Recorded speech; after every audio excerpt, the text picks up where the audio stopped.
আসসালামু আলাইকুম রহমতুল্লাহ বরকাতুহু। তে বন্ধুগণ, আশা করি আল্লাহ পাকের রসিম রহমতে সকলেই সহি সালামত আছেন। তে কবি গাজী আক্কাস আলী ইউটিউব চ্যানেল 017140885009 এর পক্ষ থেকে আপনাদের সকলের প্রতি রইল একান্ত আন্তরিক শুভেচ্ছা ও ভালোবাসা। তে বন্ধুগণ, এখন আপনাদের সামনে স্বরচিত আর একটা কবিতা পাঠ করবার চেষ্টা করব। কবিতাটার নাম হলো আয়না ঘর। মহারানী অত্যাচারী, থাকতে হবে টিকে, পথটা অত সহজ নয়, ভাবনায় পড়ল নিজে। বিরোধীরা পথের কাটা, পিষতে হবে আগে, সেল গঠন মারার জন্য নিজের লস্কর দিয়ে। সারা দেশের বিশেষ জায়গায় বিশেষ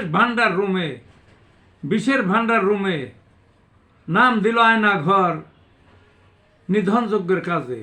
বিরোধীদের ধরে আনতো সাদা পোশাক পরে, চোখ বাঁধা শিকল মোড়া ফেলে রাখতো তলে। এমন পেটুনি ভাই অজ্ঞান সাথে সাথে, কারো মরণ তাৎক্ষণিক, কিছু মরত পরে। কিছু নিত বহু দূরে, মারত পেট ফেরে, ডুবিয়ে দিত পানির নিচে পাথর বেতে সাথে। জ্যান্ত লোকের বুক ফেরে, কলিজা নিত ছিঁড়ে। অনেক নেতা বহু বছর থাকতো সেথায় পরে। দিবারাত্র এমন আধার, কঠিন গুহার ঘরে, কেউ জানতো না তাদের খবর আপন পরিজনে। ভাবতো তাদের মেরে ফেলছে অনেক বছর আগে, কুখ্যাত সেই আয়না ঘর গড়ছে রানী নিজে।